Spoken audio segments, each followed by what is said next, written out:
particular purpose, that's a very small intrusion on any liberty that he might have. The third thing I wanted to say is about the leveling the playing field. The companion provision that was at issue in Davis, there was a leveling purpose apparent on the face of the statute, because the statute said if one candidate spends a lot of his own money, then the other candidate will be able to raise more money himself. And so the rules that applied to one candidate were kind of contingent on what the other candidate did. That was leveling on its face. But there's nothing similar going on here.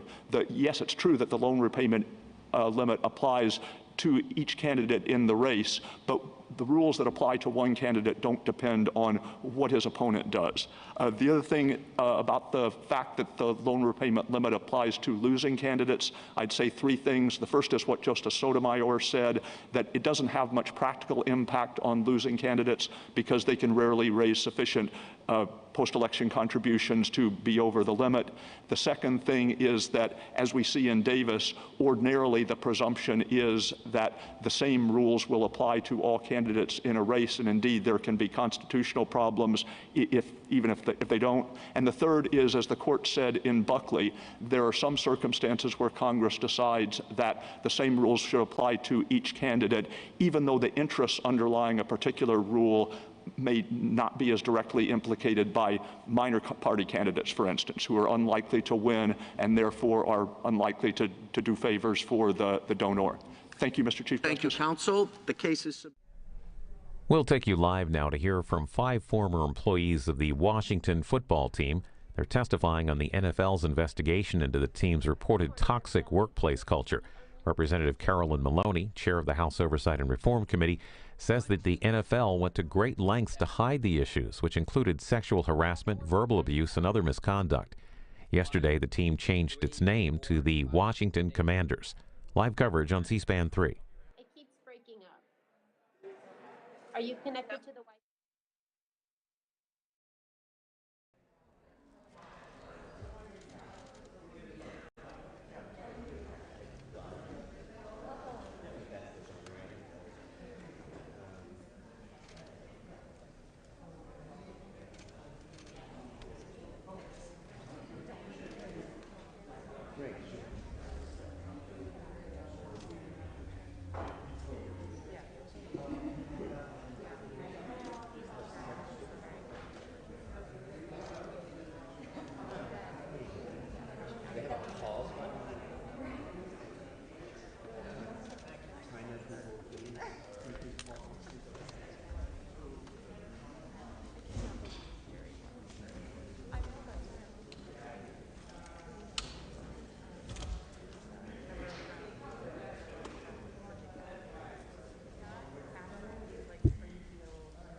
Welcome everybody to today's hybrid roundtable.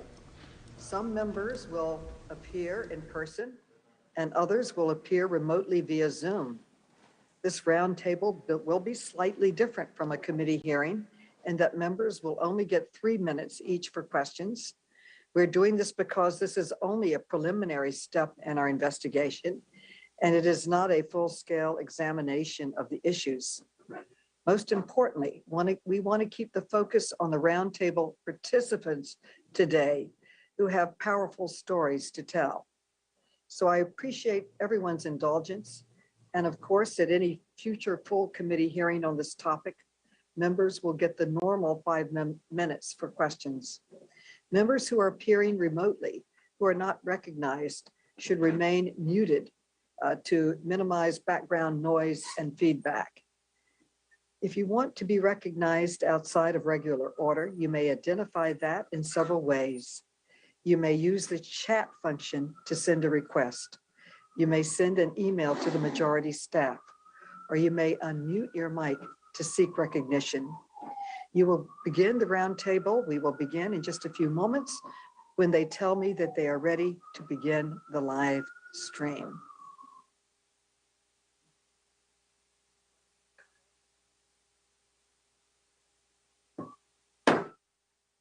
The committee will come to order. Welcome, everyone. Waiting for the noise to end. I'm in New York.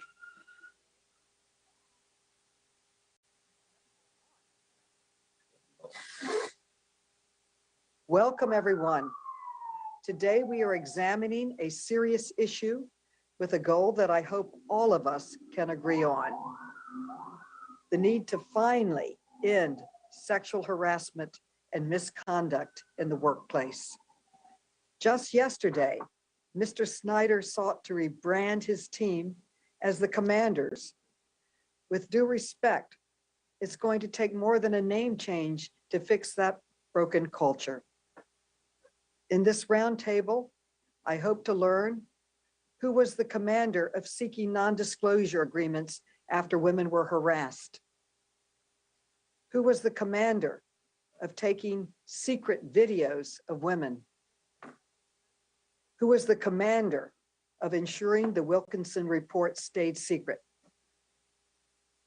We should be able to agree on the fact that sexual harassment will not stop, and workplaces like the Washington Commanders will not improve unless there are clear consequences for those who engage in this unlawful behavior and try to cover it up. No individual, no corporation, and certainly no employer should be able to bully or threaten victims into silence. But without transparency, this conduct will continue unabated. Recent events have laid bare how much remains to be done to protect people from sexual harassment in the workplace. In 1964, Congress passed Title VII of the Civil Rights Act, which banned sex discrimination in the workplace. But nearly 3 decades later, the Me Too movement exposed that sexual harassment in the workplace is still occurring, and that many victims go years without justice or accountability. Powerful men like Harvey Weinstein and even former President Trump have used non-disclosure agreements to conceal their sexual misconduct and buy victim silence. Many large employers have done the same to cover up sexual harassment and other illegal workplace abuse.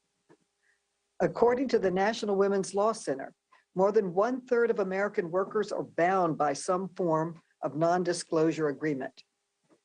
It is time for Congress to empower victims and make it harder for serial harassers to hide. Today, we will hear from 6 courageous people who decided to speak out about the toxic work environment they experienced at their former employer, the Washington football team. We will hear firsthand accounts of how for nearly 2 decades, under the leadership of team owner Daniel Snyder, women were touched inappropriately, degraded based on their appearance, and verbally abused on a near daily basis. We will hear that some of this abuse involved senior executives at the team. And we will hear how women suffered in silence because they feared retaliation or were bound by confidentiality agreements. And because of the Washington football team and the NFL failed to create procedures to safely report these incidents. Were it not for the courage of these brave individuals in coming forward to tell their stories, this outrageous conduct might still be a secret today, and many more people could be put at risk. Ultimately, there must be accountability for these actions. Back in 2014, when an NFL player was caught on video physically abusing his fiancée, the league's commissioner, Roger Goodell, said, and I quote, "The NFL is held to a higher standard and properly so," end quote, given the league's prominent role in American society. But after 20 years of sexual harassment and abuse at the football team, the Washington football team, the team and the league have tried to sweep all this under the rug. After an investigation by a respected lawyer found rampant and serious abuses at the Washington football team, the NFL covered it up. In a break from recent precedent, the league refused to release a written report and let Mr. Snyder off with a fine and a slap on the wrist. That is why this committee, in partnership with Chairman Krishnamurthy and the Subcommittee on Economic and Consumer Policy, launched our investigation. As one of the most prominent workplaces in America, the NFL's attempt to cover up this conduct and avoid accountability sets a dangerous precedent for workplaces across the country. The committee has requested documents from the NFL so that we can finally learn the truth about what happened and why the NFL tried so hard to cover it up. But so far, we have been met with delays and finger pointing.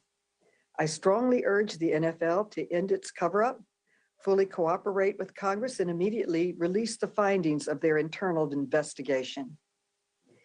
Even if the NFL refuses to act, it is my sincere hope the Washington football team will commit to stop using tactics like non-disclosure agreements, now and forever, to silence employees and conceal workplace misconduct. That is why this committee is exploring legislative solutions to rein in the use of non-disclosure agreements that prevent workers from speaking out about sexual harassment and discrimination in the workplace. We are also examining ways to promote accountability and strengthen protections for all workers. I now yield to my friend, Ranking Member Comer, for his opening statement. Thank you, Madam Chair. Americans across our nation are facing multiple crises today because of the Biden administration policies. Inflation is at a 40-year high. We're experiencing the worst border crisis in our nation's history. Energy prices are surging. China has yet to be held accountable for covering up and unleashing COVID-19 on the world. Our adversaries are emboldened because of President Biden's disastrous withdrawal from Afghanistan. And as my colleague, Congressman Donalds, pointed out in a letter he sent last night, historic black colleges and universities face numerous bomb threats this week. Yet Democrats on this committee continue to ignore these and other crises that are impacting Americans' everyday lives. Instead of adhering to our committee's mission to root out waste, fraud, and abuse and mismanagement in the federal government, Democrats instead are holding a roundtable about the work culture in one single private organization. Make no mistake, no one should face harassment at work, and bad actors must be held accountable. But it's unclear why examining harassment that took place a decade ago in one private workplace warrants oversight from this committee. This issue is best handled by human resources and the courts, not Congress. Further, because of the bravery of the women testifying before us today, the culture of the franchise has completely turned around. And I want to thank the ladies for being here today. After the NFL's investigation into the football team last year, Commissioner Roger Goodell levied the highest fine on an owner in the history of the sport. and suspended the owner from team's operations indefinitely. In addition, the commissioner made a series of recommendations to the team to improve its culture. This week, an independent audit confirmed those recommendations are working. Madam Chair, I'd like to submit the audit for the record. It's okay. The audit found, okay, thank you. The audit found the Washington Redskins culture, leadership, human resources, practices, diversity, and morale all have improved. In fact, the audit noted 80% of team employees strongly agreed they had witnessed, quote, positive improvements in the team's culture of the past year, unquote. Because of the commissioner's leadership, bad actors have been held accountable and the culture at the football team has improved. So why are Democrats utilizing committee resources today to examine an issue that is on the path to resolution and is outside this committee's jurisdiction? This committee under Democrat leadership is failing the American people. It's past time for this committee to get back to its mission and hold the Biden administration accountable for the many self-inflicted crises that are hurting everyday Americans. And with that, Madam Chair, I yield back. The chair recognizes herself. I must say that President Biden has created 6 million jobs. He's cut child poverty in half. Later today in New York, where I am, because he's in New York with meetings with elected and community leaders and safety leaders, he's meeting on the safety in our schools, the safety of our streets, and ways to get guns off, illegal guns off the streets. So he has a record. He's working hard every day to help the American people. And I'm somewhat surprised that my colleague and friend on the other side of the aisle thinks that looking into a workplace misconduct in one of the most prominent workplaces in the entire country that sets a precedent, a leadership position, should not be looked at, discussed, and look at ways to stop it, not only at the Washington Football League, but at every workplace across America. And we are looking at remedies, legislation, and other ways to protect workers in the workplace. I feel it's extremely important. I yield back, and I now recognize my colleague in this, my co-chair on this, Chairman Krishnamurthy, who is the chairman of the Economic and Consumer Policy Subcommittee, for his opening statement. Thank you, Chairwoman Maloney. Thank you so much. Good morning, and thank you to all the brave witnesses and participants today.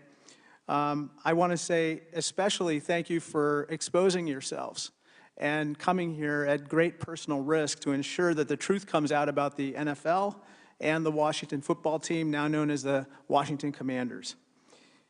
Sexual harassment is a serious problem. According to a Pew Research study, nearly 60% of women have been sexually harassed, and 40% of women have been harassed at work. Many victims fear reporting harassment.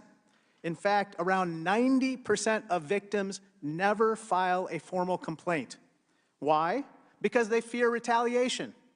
That comes as no surprise, since nearly 75% of those who file complaints do face retaliation. Sexual harassment is a dangerous cycle. Perpetrators harass, victims who report are ignored, silenced, or retaliated against, and then the perpetrators get away with their misconduct and they repeat it again and again and again. We are here today to help break this cycle.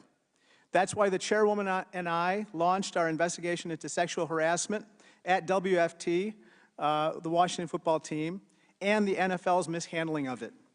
The WFT and the NFL, among the most prominent workplaces in America, should be setting a higher standard for others, not avoiding accountability and not covering up sexual harassment. In fact, the NFL previously embraced this role of adopting higher standards for itself. In 2014, in the wake of the Ray Rice domestic violence scandal, Commissioner Roger Goodell said the NFL is, quote, held to a higher standard, and properly so. But behind the scenes, neither the WFT nor the NFL was holding itself to this higher standard. We'll hear painful stories from our victims about the severe, pervasive sexual harassment they experienced spanning almost 2 decades. We'll hear how the harassment wasn't limited to one or two harassers or even one or two victims. It spanned the entire organization. And that rot started at the top with team owner Daniel Snyder, and it trickled down. Mr. Snyder claimed in response to media reports of the harassment that he was, quote, unaware of these allegations and was simply, quote, hands off as an owner, close quote. As we'll hear today, unfortunately, nothing could be further from the truth. And Mr. Goodell has engaged in troubling behavior as well. As I said, Goodell claimed in 2014 to embrace a, quote, higher standard for the NFL, but in 2018, he failed to implement recommendations from a sexual harassment investigation of the Carolina Panthers. Those recommendations, if implemented, could have protected today's victims. The NFL had a playbook to fight sexual harassment. It just didn't use it. But Goodell didn't just fail to implement those recommendations. The NFL deep-sixed the findings from its own investigation into the Washington football team. Mr. Goodell and Mr. Snyder worked together to make sure the public never heard the full story, until now. Fortunately, the victims before us have been brave enough to speak out. Speaking out shouldn't be their burden. They should not have to retell day after day the stories of their trauma. But unfortunately, that's where we've wound up, thanks to the NFL's apparent cover-up. After we hear from these victims, we'll all be clear on one thing: to ensure real accountability and to stop workplace harassment in the future, the NFL and WFT must release the findings of its own investigation. This is the beginning, not the end, of holding the rich and powerful accountable and protecting women across America from workplace sexual harassment. Recognizing the NFL's power and popularity, Roger Goodell once said that we should hold the NFL to a higher standard. And starting with today's roundtable, we will. I yield back, Chairwoman. The gentleman yields back. I would like to introduce the participants and thank them in our roundtable today. Our first participant is Melanie Coburn, who was a cheerleader for the Washington football team from 1997 to 2001, and was the director of marketing and marketing coordinator from 2001 to 2011. Then we will hear from Tiffany Johnston, who was a cheerleader for the Washington football team from 2007 to 2008, and a marketing manager and marketing and events coordinator for club level tickets from 2002 to 2008. Next, we will hear from Brad Baker, who was a producer at the Washington football team from 2007 to 2008, and a video production manager from 2008 to 2009. Next, we will hear from Anna Nunes, who was a coordinator of business development and client service and an account executive at the Washington football team from 2015 to 2019. Next, we will hear from Rachel Eagleson, who started as an intern for the Washington football team in 2010, and then became a customer service representative, a manager of premium client services, the director of marketing and client relations, and the director of client services from 2011 to 2019. Finally, we will hear from Emily Applegate, who was a marketing coordinator, premium client services coordinator, and ticket sales representative at the Washington football team from 2014 to 2015. Thanks to all of you for appearing today. And with that, you are now recognized for your statement, Ms. Coburn.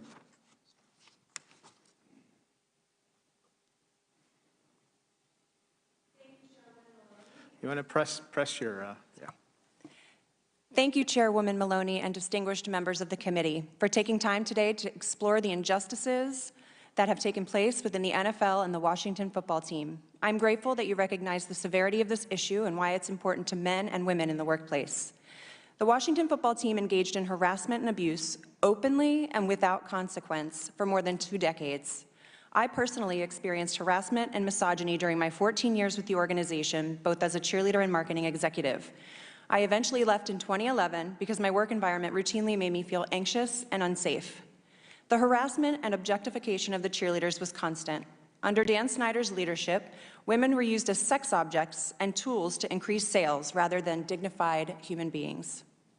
At cheerleader auditions one year, Dan Snyder ordered the director of the squad to parade the ladies onto the field while he and his friends gawked from his suite through binoculars. The women were directed to turn around slowly, as if they were cattle being examined for sale. One of the women cried on the sidelines because she didn't understand what was happening. The next year, we had to start an ambassador squad made up of beautiful women who were not cheerleaders, but dressed to look like them. They were paraded through suites, and in later years, the men who paid for those suites were invited to come to our calendar shoots and to judge our auditions. Over the years, it became clear that Dan Snyder and his male executives were far too interested in the cheerleaders. Eventually, Dan himself had the final say of who made the team and who got months in the calendar. Unbelievably, he requested binders of photographs for auditions and the calendar so that he could choose who to cut based on looks, not talent. One year, he cut 10 veterans who otherwise would have made the team based on their skill and experience, evidently because they weren't the prettiest in his opinion. It was known as the Tyson's Massacre. Think about that. An NFL owner who hired and fired employees based solely on their looks. It's despicable. During calendar production one year, a male executive took unedited prints off the graphic designer's desk despite my warnings to protect them. One of these compromising full-size photos was one of the team's most loyal employees and my dear friend. She's sitting next to me today. I'm still haunted by this. And at the time, there was no HR department or any reporting mechanism for this abusive behavior. While cheerleaders are rightfully proud of their skill as dancers, their athleticism, and their beauty, executives essentially treated them as a collection of toys. I recall one time the team arranged for the cheerleaders to wash cars in their uniform at an event for a new sponsor. The ads for this event were completely inappropriate and displayed what appeared to be exotic dancers washing cars, not cheerleaders. Bottom line, women were objects. We were disposable and exploited over and over. I felt compelled to come forward publicly when I read the second shocking Post article that revealed 2 lewd videos of the cheerleaders that were secretly created. I was physically ill when I read that piece. The Good Bits videos, produced at the behest of Dan Snyder, were secretly made from footage taken at our calendar shoots. We trusted the production team to capture footage and keep it safe. Little did we know they were zooming in on private parts and keeping cameras rolling during costume changes. I've cried with the women in these videos as they explain the horror of seeing themselves in what is essentially a soft porn video, soundtrack to Dan Snyder's favorite bands. These women remain traumatized. I stayed at the team years longer than I wanted to because I felt compelled to do what I could do to protect the cheerleaders. But it was not just cheerleaders who were exploited and harassed. It was the overwhelming majority of female employees working for the team. The culture and environment in those offices was deplorable, like a frat party run by a billionaire who knew no boundaries. Early in my marketing role, I was invited to an awards trip in Aspen. I was one of 2 women that stayed in Dan Snyder's home. After a drunken dinner at a restaurant that included watching my boss go shot for shot with a female employee and seeing another colleague hazed to drink despite being a recovering addict, I returned to Dan Snyder's house only to be sent to my room in the basement and told to stay there. I later learned from a colleague who was there that it was because the men had invited prostitutes back. I've had many sleepless nights and anxiety-ridden days the past 18 months. Reliving these events has been traumatic, but beyond this pain, there's fear. Dan Snyder rules by fear. We've seen Dan's vindictive wrath for years, such as when he nearly bankrupted the Washington City paper for an unflattering article. He sent private investigators to the homes of a dozen former cheerleaders last year, and I got calls from these terrified women who didn't understand why PIs were showing up on their doorsteps. He offered hush money to a group of us in exchange for our silence last February, but we declined. This was offensive and certainly felt like intimidation and witness tampering to us. The NFL is now complicit in this scandal. Its commissioner, Roger Goodell, asked the investigator to give an oral report, so we can't corroborate the victim's claims, and there's nothing official for the public to react to. 10 months, more than 120 witnesses, and nothing. Roger Goodell's claim that he was trying to protect us is outrageous and cowardly. The public optics of him caring is appalling. Goodell betrayed every woman who suffered harassment and abuse at the Washington football team. Finally, I am a daughter, a sister, a wife. I am called mommy by two amazing boys who now know what sexual harassment is. I came forward at great personal risk to try to affect change for the future. There must be transparency so there can be true accountability. I'm here today in hopes that you will demand the NFL release the report. Thank you, and I'm willing to answer any questions. Thank you. Ms. Johnston, you are now recognized for your statement. Good morning, and thank you, Chairwoman Maloney and members of the committee for holding this important roundtable. My name is Tiffany Johnston. I appreciate you all for taking the time to hear about the constant workplace sexual harassment that occurred at the Washington football team for over 2 decades. I personally experienced it multiple times during my 8-year tenure as both a cheerleader and a marketing manager. It is never easy for me to tell my story publicly. I basically block these experiences to avoid dealing with the trauma.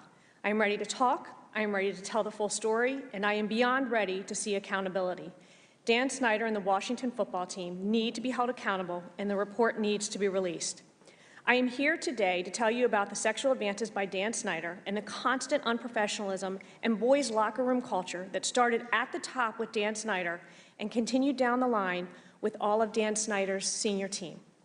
I began working for the Washington football team in 2002 after a team executive approached me and presented me with an opportunity. He said he was creating a new position with the club-level tickets team, a marketing and events coordinator, and he had me in mind from our interactions at team events while I was a cheerleader. He and I went to breakfast to discuss the opportunity, and after lots of conversations with my parents, I was in my early 20s after all, and with my boss at Booz Allen Hamilton, I decided if there ever was a time to leave a distinguished, incredibly professional company like Booz Allen to take a job with an NFL team now in my early 20s was the time. Boy, did I learn a lot at the Washington football team under top executives and Dan Snyder. Let me share some of the highlights I learned during my tenure with the team. I learned what a pearl necklace is while in a marketing meeting with my boss and male coworkers. And it's not the kind you receive from your grandmother at 8th grade graduation. For those of you who didn't know, like my mom, it's an offensive sexual term. I learned from another high-level executive that I should wear low-cut blouses when making sales pitches to potential suite owners. Apparently, it generates faster sales. I also learned from this same executive that the best way to avoid an uncomfortable situation in front of potential suite owners is to just do what my boss asks, which on one occasion involved him tossing me in the air to do a cheerleader stunt for a client while I was wearing a skirt. I learned on one specific occasion that when I was asked by my boss to attend a networking event, and to dress cute, it was actually an orchestration by him and Dan Snyder to put me in a compromising sexual situation. I learned that placing me strategically by the owner at a work dinner after this networking event was not for me to discuss business, but to allow him, Dan Snyder, to place his hand on my thigh under the table. I learned how to discreetly remove a man's unwanted hand from my thigh at a crowded dinner table at a busy restaurant to avoid a scene. I learned that job survival meant I should continue my conversation with another coworker rather than call out Dan Snyder right then in the moment. I also learned later that evening how to awkwardly laugh when Dan Snyder aggressively pushed me towards his limo with his hand on my lower back, encouraging me to ride with him to my car. I learned how to continue to say no, even though a situation was getting more awkward, uncomfortable, and physical. I learned that the only reason Dan Snyder removed his hand from my back and stopped pushing me towards his limo was because his attorney intervened and said, Dan, this is a bad idea. A very bad idea, Dan. I learned that I should remove myself from Dan's grip while his attorney was distracting him. I also learned at that moment during an unspoken conversation between my boss and I that my boss was not there to look out for me. He was there to listen to any directive his boss, Dan Snyder, had given to him at my cost. The next day I learned when I told a senior coworker about Dan Snyder's sexual advance that I should, quote, not repeat this story to anyone outside this office door. That was when I also learned there was no one to go to about Dan Snyder's advance, no path to report the incident, so I learned to move on. As a Washington Redskins cheerleader, I learned a lot as well. In the last couple of years, I learned that Dan Snyder, via senior vice president, demanded my unedited, enlarged lingerie calendar photo be sent to his office. I learned that this demand was made urgently because they knew that the graphic artist was getting ready to Photoshop my personal areas before the edited proof went before all of the senior VPs and Dan Snyder for approval. This is my story. I also learned by recounting these details and telling the story that I at some point subconsciously developed an emotional wall that I can only assume is a means to protect myself as a result of my tenure at the Washington football team. This has affected me more than I originally thought. This is something no woman should be subjected to in the workplace. No one should have to learn about pearl necklaces or be objectified and harassed, and certainly no one should have to fend off sexual advances from a company's owner. I sit here before you and hope that my words will have a lasting impact as these events have had on me, so we can work to hold all employers accountable for ensuring a safe and professional workplace. Transparency should be the standard so that accountability follows. Thank you. Thank you. Mr. Baker, you are now recognized for your statement. Thank you, Chairwoman Maloney and members of the committee for holding this important roundtable. My name is Brad Baker, and I worked for the Washington football team from 2007 to 2009 in the video production department. I grew up a diehard Redskins fan, diehard. On my first day at what I thought was going to be my dream job, I quickly learned that the Washington football team was a place where male executives regularly harassed, demeaned, and bullied women in the workplace, and they got away with it. For decades, they got away with it. I'm testifying today because the Washington football team must be held accountable for the toxic workplace it created and the harm it caused so many people. We were told on day one to never make eye contact with Dan Snyder, never speak to him. If you must speak about him, he's referred to as Mr. Snyder or the owner. If he's walking towards you, duck into the nearest office. Under no circumstances should you interact with him. Things only got worse from there. In the early summer of 2008, a normal production meeting with the video department was wrapping up when Larry Michael, then executive producer of media and one of Snyder's top lieutenants, asked me and two other male producers to stay behind and shut the door. The female members of the department were dismissed. Larry Michael told us that the owner had a special project for us and needed us to edit together a video of the good bits from our cheerleader calendar video shoot. It wasn't hard to put two and two together. Larry Michael, one of Snyder's top confidants, has tasked us with producing a video for Snyder of sexually suggestive footage of cheerleaders, obviously unbeknownst to any of the women involved. One of the senior producers said he'd take care of it, and later on, while passing through the editing suite, I saw several images on both the editing monitor and the monitor of our tape deck that featured the cheerleaders posing for their photo shoot, but it was like outtakes, and their breasts and pubic areas were exposed. It became crystal clear that my worst suspicions were true. The video department had been told to edit together lewd footage of the cheerleaders at the request of Dan Snyder. So why did I speak up and share this story with the Washington Post?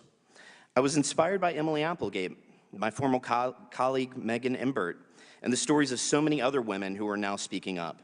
I was still working in sports at the time, and it's a notoriously hostile, abusive, and sexually harassing industry in which to work. I felt like if we all spoke up, told the truth, and believed in the process, that we could make a positive impact and inspire some change in workplace culture all over the country, especially in the world of sports. But now here we are, because the National Football League swept the findings of the Wilkinson investigation under the rug. The NFL has refused to release the report of the Wilkinson investigation, even though myself and over 100 other employees were asked by the league to speak to the Wilkinson firm. We all participated because we thought the NFL wanted to know the truth. We believed that the toxic workplace culture and the serious harm it caused would finally become public and that the investigation would end with some kind of report. I mean, they were able to release a report that was 243 pages long, 243 pages long on the PSIs of footballs, the pounds per square inch of footballs. Surely, women being sexually harassed and lewd outtakes videos of female employees created without their consent could muster up some kind of written report, right? Even as employees came forward, Dan Snyder still tried to control them and intimidate them by hiring private investigators to contact the various employees during the Wilkinson investigation. Snyder had private investigators digging around in my past. Do you know what it feels like to have someone dig into your personal life? To worry that a friend or family member is going to be called by a PI? Even with threats of intimidation, I and many other former employees came forward to speak with the NFL investigators because we believed that the NFL would finally take action against Snyder and the Washington football team. And you know what? Turns out the NFL does not care. If they cared, they'd have held up their end of the bargain by meeting the smallest and most basic expectation any of us ever had of them: to be transparent and release a report. All we're asking for is transparency. That's all we've ever wanted. Once the horrors of working at the Washington football team are exposed, accountability will undoubtedly follow. But we can't determine accountability without transparency. And that's why I'm begging you, the United States Congress, and our elected officials to compel the National Football League to do the absolute bare minimum and release the report. Thank you. Ms. Nunes, you're now recognized for your statement. Thank you, Chairwoman Maloney and members of the committee for holding this important roundtable. My name is Ana Nunes, and I worked in sales for the Washington football team for almost 4 years.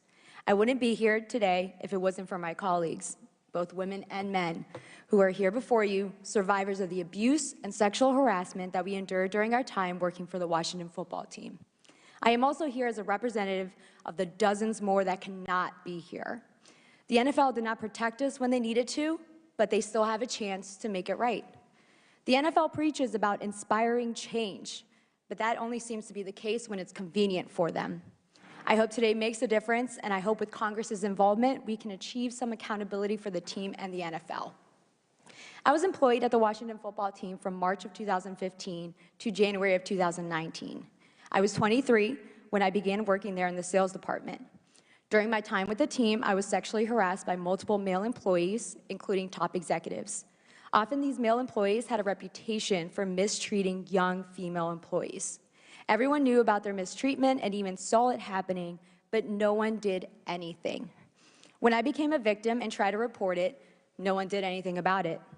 I won't describe every instance of sexual harassment I experienced during my time there, because it was almost a part of my everyday experience. But I want to share some examples with you that really stuck with me. In 2017, while I was working at what was formerly known as Redskins Park, I endured sexual harassment by 2 senior-level employees. The first was the Senior Vice President of Communications, who came to my desk and commented on my jeans I was wearing in a very inappropriate way. This executive had a reputation for making inappropriate comments about female colleagues' attire and their bodies, just as he did with me, but he was so high up in the organization that we were afraid to say anything. He did this in front of everyone, and no one seemed to care. Around the same time, I was also sexually harassed by the Director of Pro Personnel. I connected with this individual because he was of Latino background, and there were only a handful of non-white employees there. What started as friendly and professional conversations quickly turned into him texting inappropriate messages that made me feel extremely uncomfortable. In one exchange, he told me I looked nice and mentioned the things he would do to me. I responded back via text and told him to never say things like that to me again. I was afraid to push back like that because he was more senior than me, and it shouldn't have been my responsibility.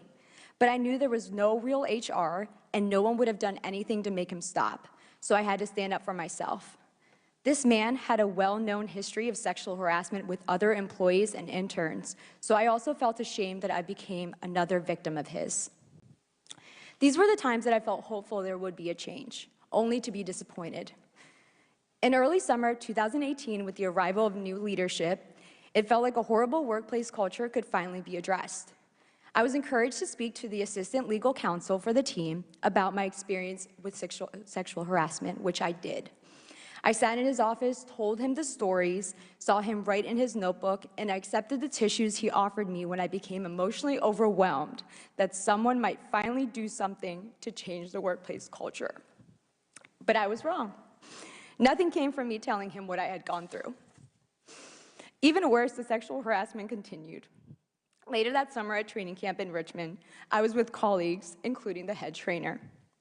After an after-work gathering, when we got up to leave, he had grabbed my wrist and asked, "What are we going to talk about us?" I think I asked, "What about us?" There is no us. I had never had a conversation with this man before.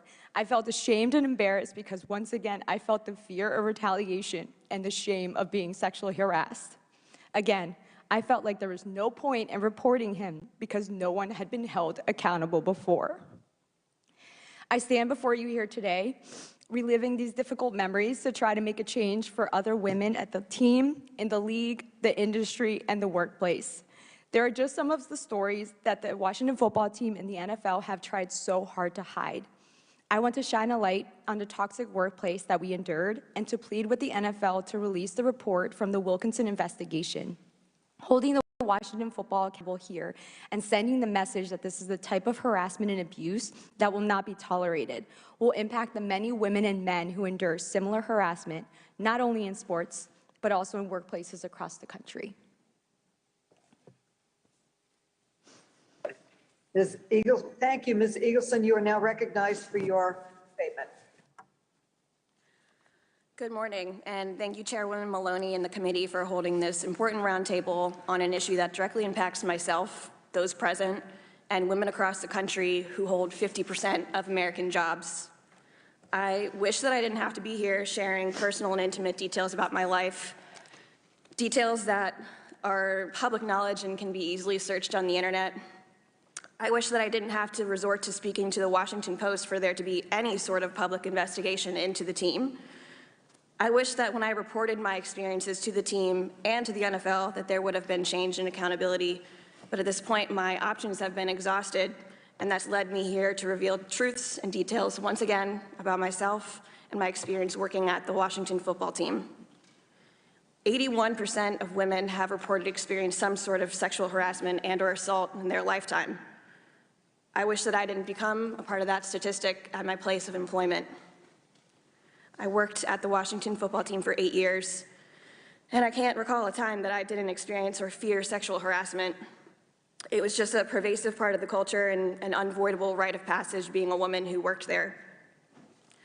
Working for the team was my first full-time job out of college, and I was so excited to start working for the team.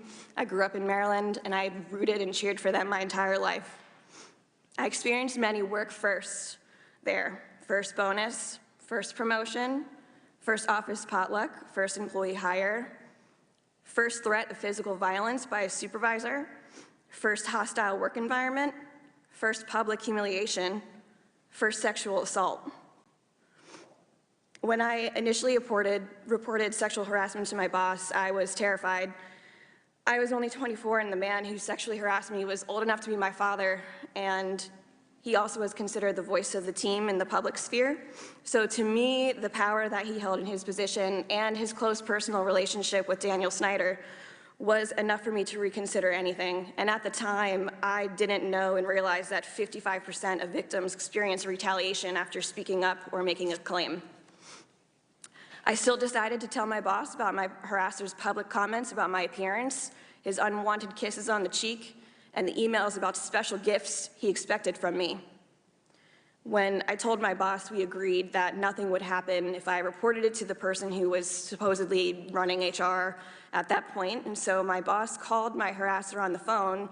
Mind you, we were in 2 different locations. I was in Maryland and he was in Virginia, so this had to be done via phone call.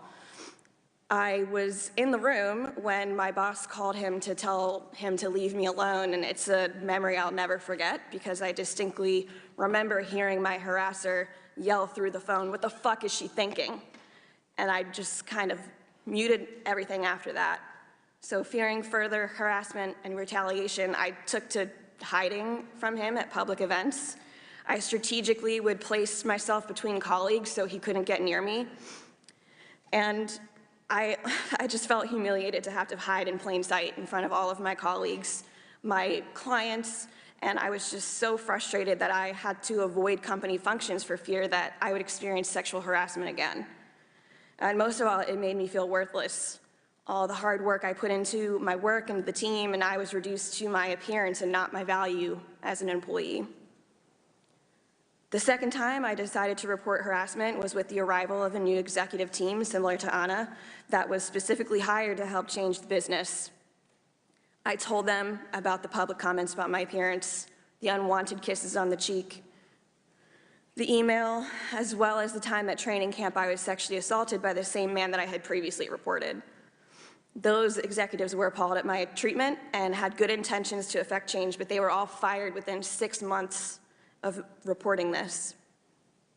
And after they were fired, and this was reportedly because the old guard at the Washington football team did not want change, I just felt like I had zero protection.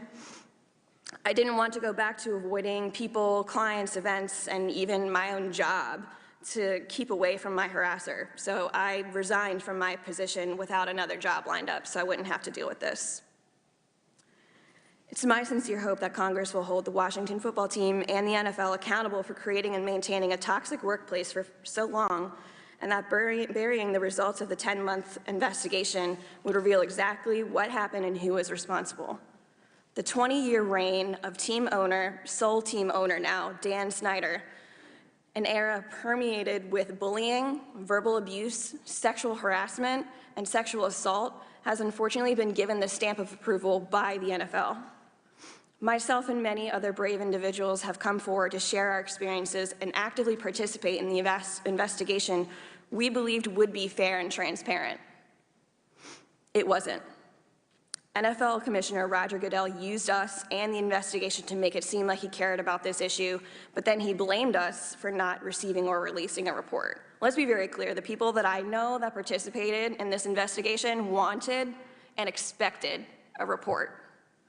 There must be transparency, and only then can we have real accountability. This is not just about the Washington football team and its employees. It's about the millions of women in workplaces across the country who endure harassment every day in our everyday lives. It's about the message that the NFL sent to American women everywhere when it brushed aside the victims who came forward and embraced Dan Snyder. That message was, we don't care about you and you don't matter. We are now here before all of you in Congress, once again telling our stories and revealing intimate details about ourselves that we shouldn't have to. I look forward to seeing what you all and what Congress the message that you all send to workplaces and women across America. Thank you. Ms. Applegate, you're now recognized for your statement. Good morning, and thank you, Chairman Maloney and the rest of the members of the committee for being here today and for taking the steps necessary to create a change that all women can benefit from, the opportunity to work in environments free of harassment. My name is Emily Applegate. I began working for the Washington football team exactly 8 years ago as of tomorrow. While my time with the team was short, my experiences there have altered the structure of my entire life. In July of 2020, the Washington Post published a story that quoted me saying, working for the Washington football team was the most miserable experience of my life. I stand by that statement to this day. To add to it, dealing with the NFL, Roger Goodell, and Dan Snyder has continued to be the most miserable experience. On a daily basis, I was sexually harassed by my direct boss, the chief marketing officer of the team. Every day, I was forced into uncomfortable conversations about my body and about my appearance. I was told to wear tight outfits to events so clients had something to look at.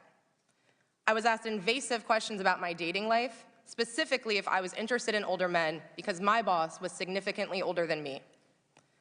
I was told I wasn't allowed to wear flat shoes because he liked the way my body looked better when I was in high heels.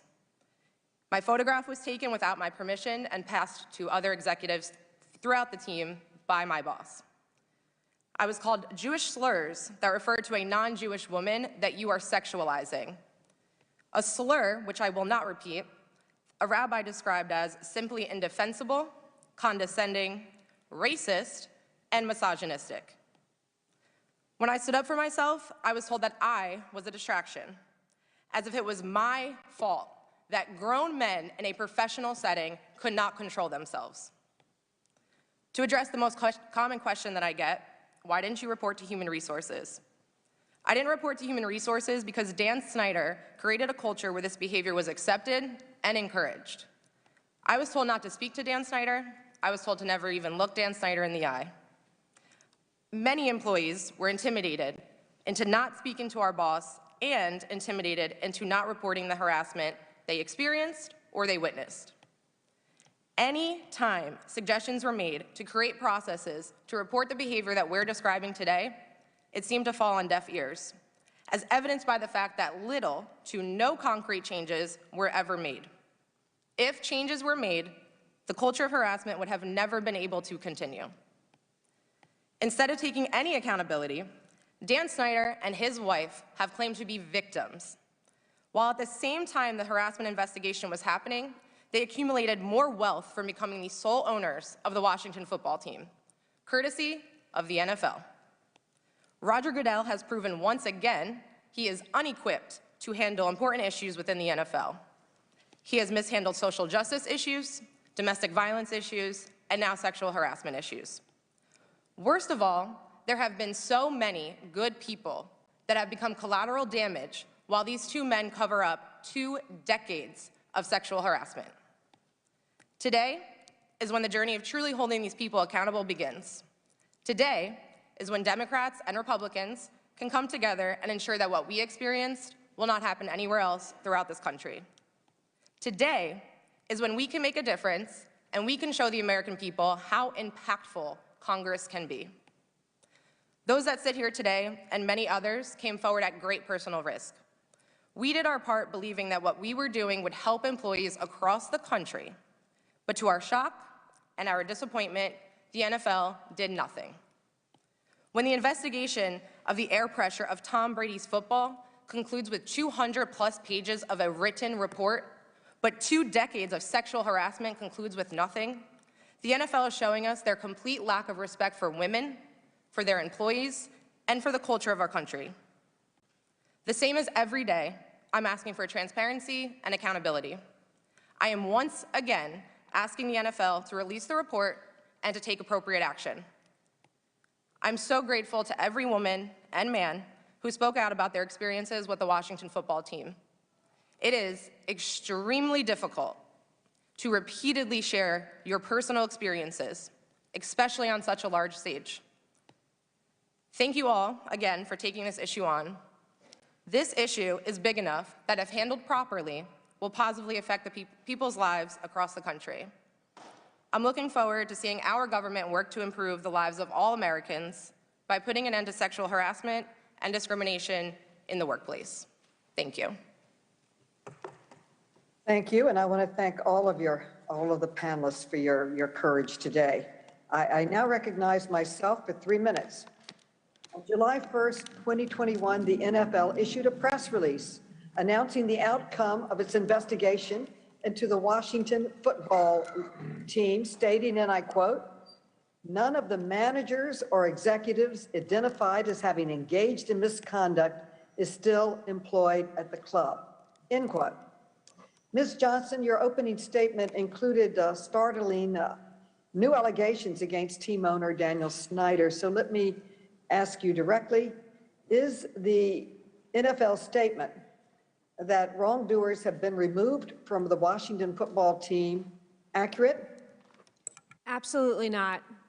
It all started from the top with Dan Snyder, every day on every single issue. So it hasn't been removed, and how do you know that to be the case? I witnessed it. I witnessed it in marketing meetings. Any marketing flyer that went out had to be approved by Dan Snyder. We'd be on the phone with him telling us changes, the smallest changes, from the verbiage we used to the player's picture we used. And then it was the culture he created. It was an abusive one. He berated the male employees when they didn't do what he considered a good job. And then it was just the sexual culture he created every day, day in and day out. Ms. Johnston, I received a letter dated today from Jason Friedman, a former vice president who worked for the Washington football team for over 20 years. And here is the letter. he was apparently with you the night that Dan Snyder personally harassed you. And here's what he said. He has never told his story publicly before, and I want to quote now from his letter. He says, I witnessed Dan Snyder grab the arm of my coworker, Tiffany Johnston, and attempt to pull her into his limousine.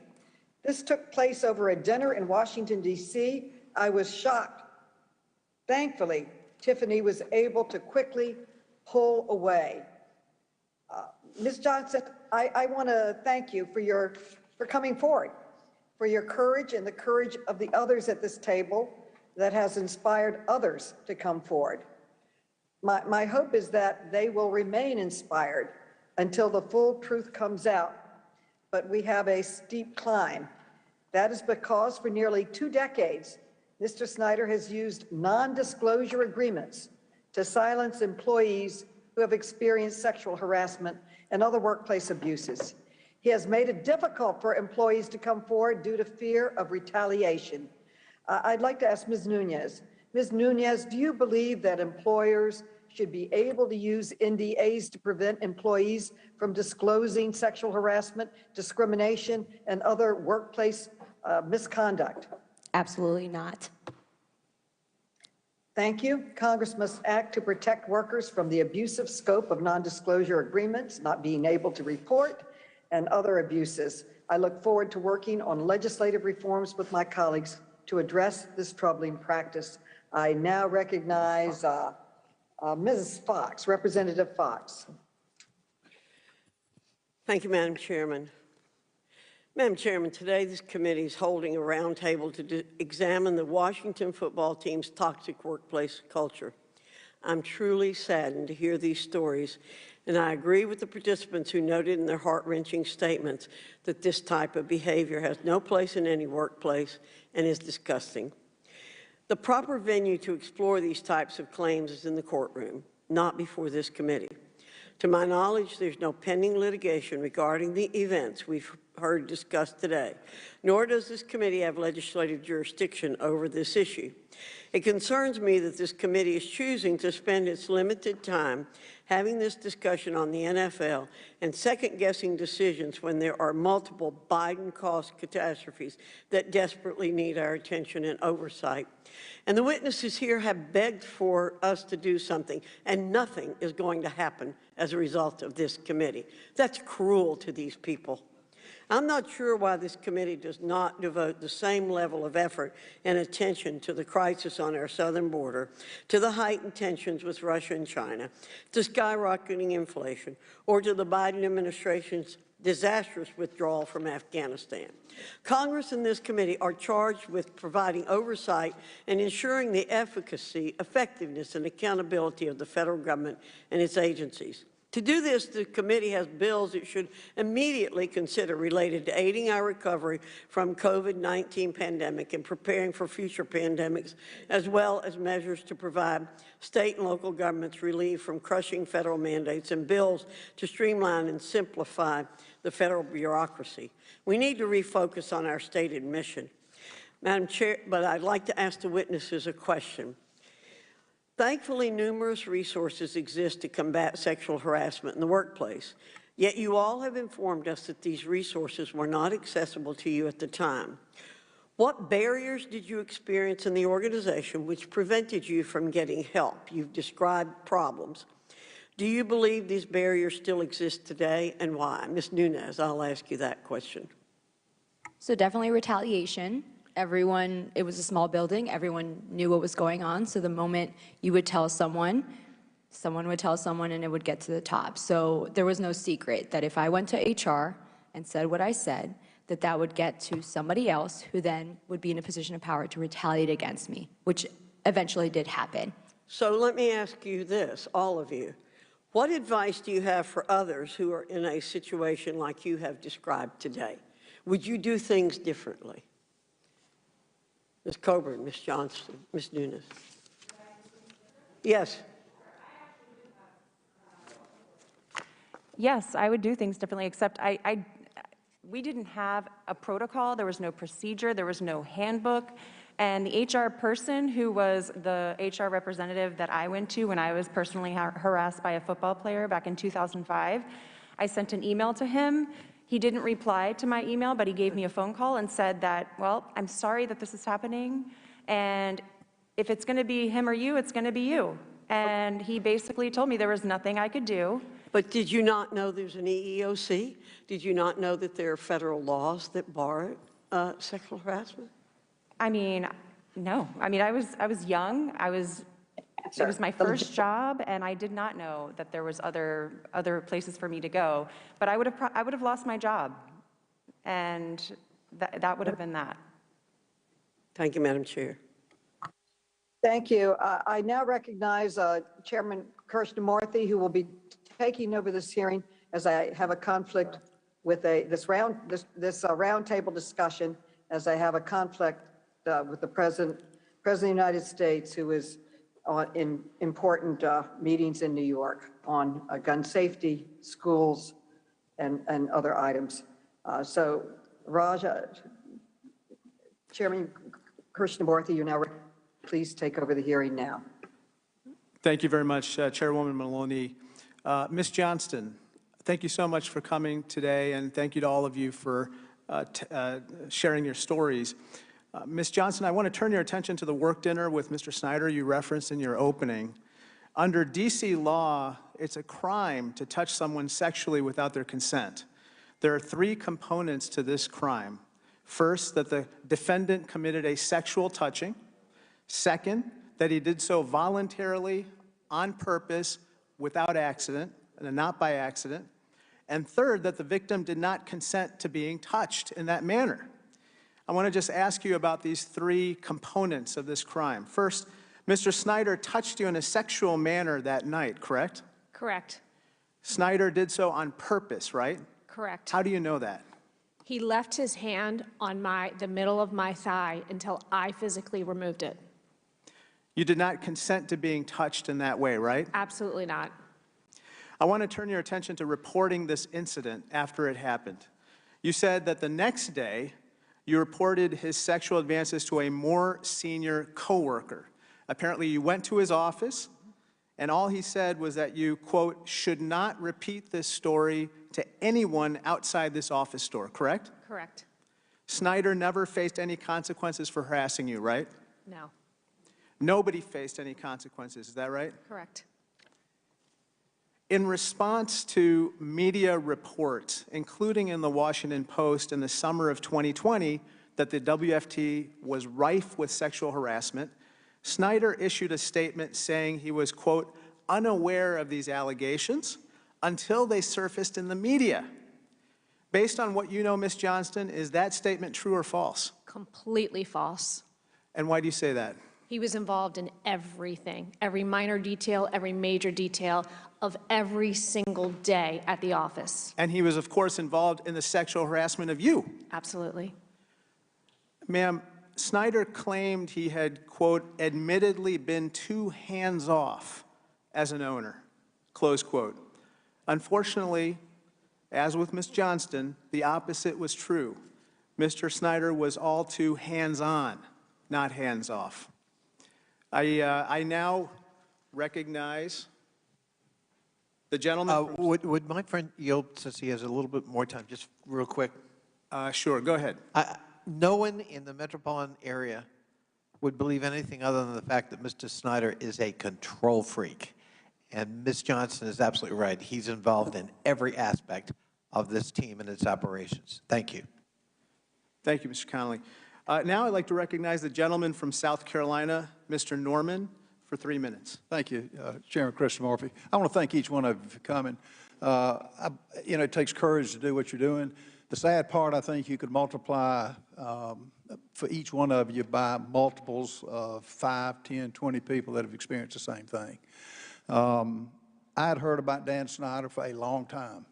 I quit going, I took my actions against our team when the Carolina Panthers, I'm from South Carolina, when they stopped standing for the flag, when the owner had all these charges. You know what I did? I just didn't go. I stopped. So that's the actions I took. Ms. Johnston, the letter that Ms. Maloney read you, we have sent her many letters to have hearings, just like we're having here, but we would come to a meeting every week, multiple times, if they would have hearings on the border crisis. I wish I could take y'all to the rape trees where the husband had to watch the wife get raped because he wouldn't pay a drug dealer. Crickets we hear from this group. I wish we could, take y'all, have hearings on the cities that are burning, the families that have lost loved ones, the police that are being killed every day. The president's there after the fact. He didn't have the courage to go to the funeral. I wish we could, could have hearings on why the $80 billion in aid was left to Afghanistan, which countries that don't particularly like us. I wish we could have hearings on the January 6th, the people that died there, and have people who were directly responsible for the security here, namely the Sergeant of Arms, and namely Nancy Pelosi. Let's get her up here and have a hearing. But no, we don't do that. And like Ms. Fox says, you know what's going to come of this hearing? Nothing. I wish I could say something differently, but we're having it.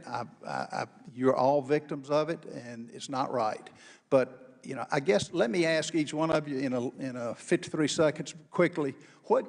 Once we get the report, what do you want us to do? What should Congress do? I can't legislate bad behavior to stop it. Just quickly, what would you do? Let's start with Ms. Coburn. I think once the report is released, accountability will come naturally. Daniel Snyder should not be managing any human beings. He should not be in a power position amongst any employees. He needs to be held accountable for his actions. Agree 100%. Real quickly, Ms. Johnston. Once the report is released, there will be accountability because of the includings in there are so despicable.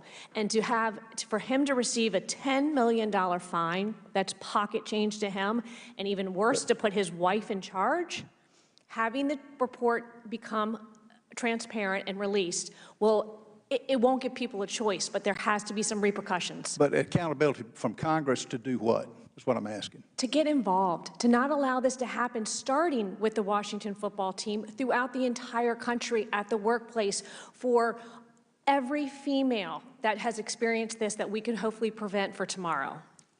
Can they, Chairman Chris Murphy, can they answer the question? Mr. They Baker. can finish the question. I don't think anybody's discrediting or discounting any of the other issues you're bringing up. I just don't understand why this isn't an important issue. You're here. It is an important issue. I'm saying. Right, but I feel like you're trying to be a little bit dismissive of what happened in comparison to other things, and I think this is just as important as those things. Who said it wasn't? Miss Applegate made a correct comment. Bipartisan, getting together. We don't hear anything on any of these other things. I would come, anyway, Ms. Nunes, go ahead. That's not, Mr. Chairman, that's not what Mr. Norman said at all, and I don't think Mr. Baker has a lot of moral authority to talk about a whole lot in this hearing based on some of the emails that have been published in the last few minutes. But go ahead, Mr. Ralph. Comer, Ms. Nunes. I think the gentleman's time has expired. Can they finish, point of order, can they finish answering the question? I can answer the question. Why don't you finish, Ms. Applegate, and then we'll move on. Thank you for asking this question, actually, because I think it's very important due to the fact that multiple members of the committee has now said that this is not the appropriate venue for us to be sharing this story and that we should be in the courtroom, things like that. You guys have the opportunity to take this issue on, pass legislation that would help other employees throughout the United States be able to report so they have that opportunity to be in the courtroom. And not only the opportunity to be in the courtroom, but then also to find some justice. Because I think we can all agree that a lot of people go through the criminal justice system and they never see any type of justice when it comes to sexual harassment or sexual assault. So until those two things are taken more seriously by Congress, then nothing is going to happen. But that's why we're here today, to ask you to do your job and pass those legislation laws. So thank you, Ms. Applegate. And to my dear colleagues on the other side, I just want to point out that we legislate the rules, regulations, and laws that govern workplace safety, as well as non-disclosure agreement laws and so forth. On top of that, we've had 2 briefings regarding Afghanistan. Of course, we have the January 6th committee, and we've had oversight with regard to January 6th. And finally, we've had multiple hearings with regard to defense contractor, waste, fraud, and abuse, federal cybersecurity, FEMA, FBI, and so forth. We can walk and chew gum in this committee. We can do all of the above. Would the chairman yield? Let me go to Congresswoman Norton, and then maybe I'll come to you after that. Congresswoman Norton, you're recognized for 3 minutes. Thank you very much. Mr. Chairman, in response to what appears to be an orchestrated response from the other side that this matter is not as important compared with other issues that this committee could be looking at, I want to indicate that sexual harassment has become such a widespread national issue that I have introduced a bill for a national commission on sexual harassment. In 1918, when the Washington football team mistreatment of its cheerleaders first became front-page news, Mr. Snyder brought in a new team of executives led by Brian LaFema. Ms. Engelson, did the arrival of Mr. Femina and his team give you any hope that things might change at the Washington Football League? Yes, they started and implemented new policies. They were committed to hiring a practiced HR professional to be at the team, and they brought in third-party resources to teach all employees about sexual harassment and assault, with the notion that that was their first time there and they would be coming back. So yes, I had every confidence that they would be changing the culture. Well, then what happened to Mr. LaFemina and his team? Were they successful in implementing these changes? No, because they were all fired before many of these instances could come to fruition. So no, they were not successful because they were just at the precipice of instituting change. Did things get better for you after Mr. LaFemina was forced to leave the team?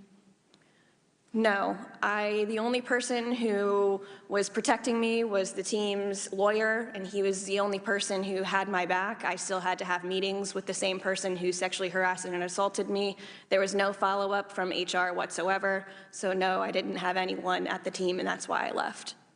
When Commissioner Goodell announced the conclusion of Ms. Wilkinson's investigation, Mr. Snyder said he was, and here I'm quoting him, making a new commitment to ensuring that every employee of the Washington football team comes to a professional and respectful workplace every day.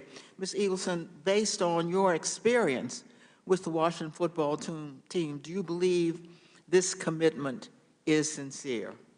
No, because he made the same commitment in 2018, and there were policies that were recommended by the investigation into the Carolina Panthers that clearly didn't go into effect and trickle down to the Washington football team. So no, I don't think he's being sincere. Thank you, Mr. Chairman. My time is up. Thank you. The gentlewoman from New Mexico, Ms. Harrell, is recognized for 3 minutes. Thank you, Mr. Chair. I ask for unanimous consent of this committee to enter this article into the record. Without objection, so ordered. Thank you.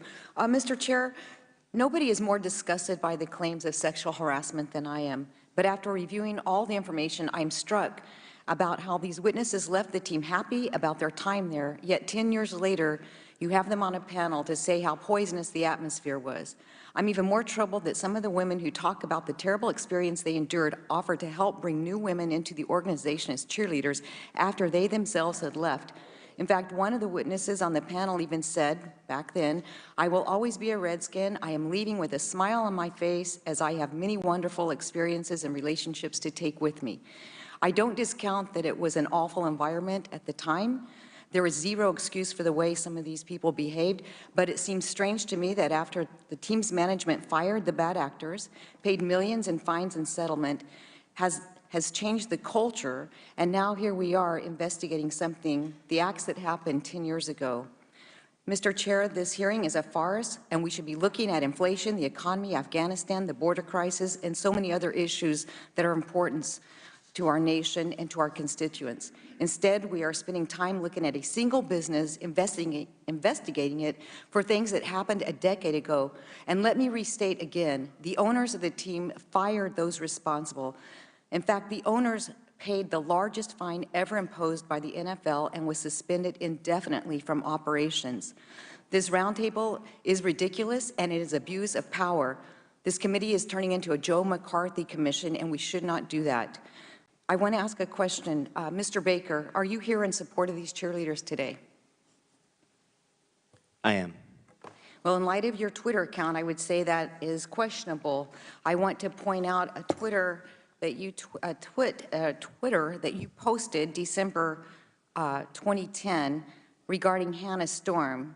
And it says, Hannah Storm had 3 mentions of unis in the top 10 this morning. She shouldn't talk clothes unless she's talking about dressing like a whore. Do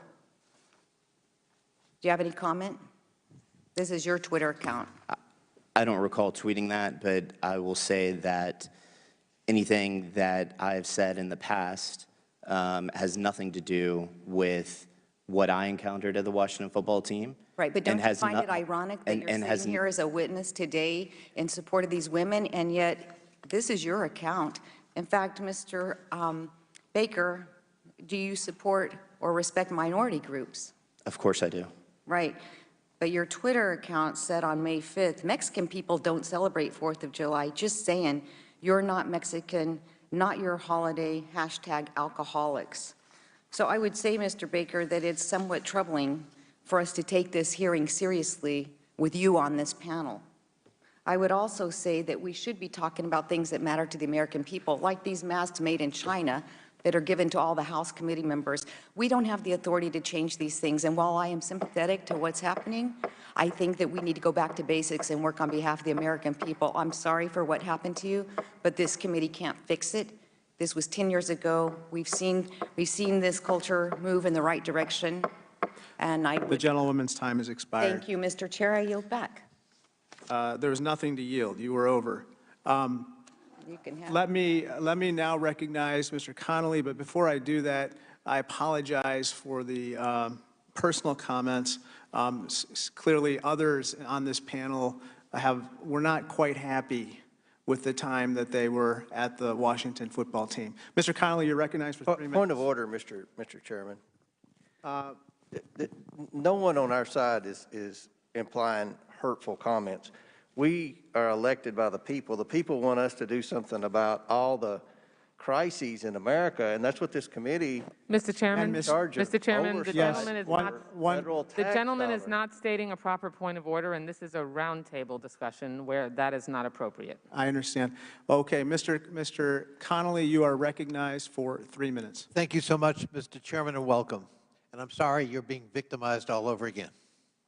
Again, point of order. It is Mr. my Chairman, time. That is complete bullcrap. The American people want Congress to do its job. Chairman. This committee's job is overseeing federal tax dollars. Mr. Comer, let Mr. Connolly proceed. Imply Mr. Connolly's time. Happening. I didn't imply anything. I said you're being victimized all over again, and I meant it. It is wrong. Mr. Comer? No, Mr. Chairman, this is my time, and all Mr. Comer is doing is giving me more of it. You are pandering. If you want to give me more time, keep on going, Mr. Comer.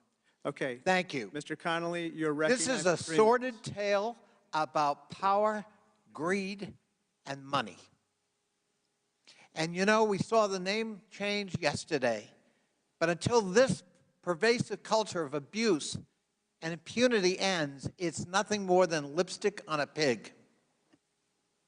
Ms. Coburn, in your testimony, you described something very troubling, and I don't think it come out before, and that was an incident that occurred at Mr. Snyder's house, apparently in Aspen, Colorado. This troubled you. Could you expand on what happened and why you saw this as part of a pattern of abuse? It was a boys' club. It was a fraternity party. There was excessive drinking all the time. There was hazing. I watched my boss, who was not that type of person, who I respected very much, doing shots that is not something that he would do. I watched a recovering addict, who, was throwing up and missed the rest of the evening because he was so out of character. And yeah, there was, according to the male colleague I was with, there was prostitutes upstairs with the male executives at the home that I was staying in. Of course, there was only one other woman and I, both very young and single, that were invited to even stay in the home. So. And would you say that was a unique experience, or did that? Very unique experience. I tell people often I'm very lucky that I was with the cheerleaders. We were at FedEx Field away from Redskins Park. I avoided a lot of the personal sexual assault, harassment type situations. I had plenty of harassment from the male executives at various events, calendar shoots, and other things, but yeah. You were with the team before Mr. Snyder came on board, is that correct? Yes, I made the team in 97. And how would you characterize the change that occurred with the arrival of Mr. Snyder before and after, well, it went from a cultural point of view? Yeah, as a fan and as a cheerleader, it went from a family affair where everybody loved everybody. The ownership loved the cheerleader director. It was a very family-oriented place, to a business-forward sales mentality, sex sells, and that was it. It totally changed from, you know, a family winning football to how much money can we suck out of this franchise. With a culture that demeaned women, belittled, yes. As a tool women. of raising money. Yes. I yield back. Thank you. The gentleman from Texas, Mr. Sessions, is recognized for 3 minutes. Thank you very much, Chairman. The story that's being told today is very disturbing. I have no question that what these witnesses have said is factual, not only factually correct, but very despicable by the people who have perpetrated that. I would say to you that what we're doing here today, however, probably needs to be in a court of law. And that I am not a lawyer, do not understand what the law is necessarily related to this, but that I would say that no one would be above the law, even if you're in the NFL. And I don't know if anybody had ever approached law enforcement about sexual abuses or the district attorney that may be in the area. So I would ask any of you, was any of this ever reported to law enforcement? Are you asking if we went to the police station to say that we were being sexually harassed by our bosses?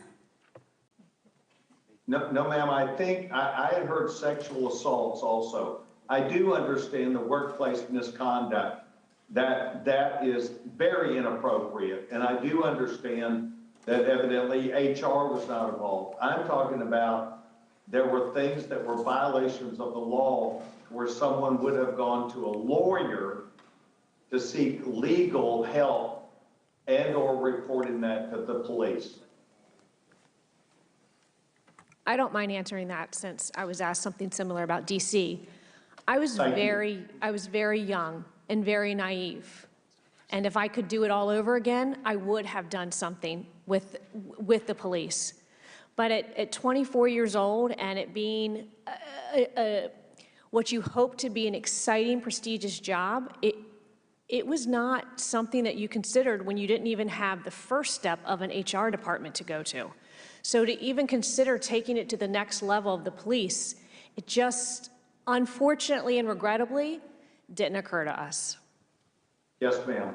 I think I'm also in reference to a lawyer, whether someone sought legal advice over a circumstance that several people felt like they were in. And I'm not trying to say you did or did not do the correct or right thing. I'm simply asking a question. Did anyone ever seek then a lawyer who might provide them some information about, since you're 24 and young people, did anyone ever think about getting legal counsel? I would love to answer that question. My desk was situated right outside of the Chief Marketing Officer's office, Mitch Gershman, right outside Bruce Allen's office, and right outside the Attorney General for the team at that time, Eric Schaefer's office. Eric Schaefer obviously representing the Washington football team, that is his client, had a conversation with me about finding an attorney because what was going on in that building was against the law. To Tiffany's point, as a young 20-something-year-old, you really do not know what to do. When you are going to the Human Resources Department and you're getting nothing, do you really honestly believe that you're going to go to the police and get something about a workplace harassment issue? No, you do not. Do I think that, looking back on it, I wish that I went forward with an attorney? Yes, absolutely. But when you're being threatened with your job and you need to worry about paying rent, paying for groceries, putting gas in your car, it's not necessarily something that you go do. We tried to correct the situation in that building. It was obviously fell on deaf ears, as I mentioned earlier. So nobody sought legal advice because we did not have the knowledge that we have now that that was a possibility. And to my point before, how important this hearing is for us to be able to help other people so other people know that there is a possibility that you could get an attorney involved. You could get the police involved.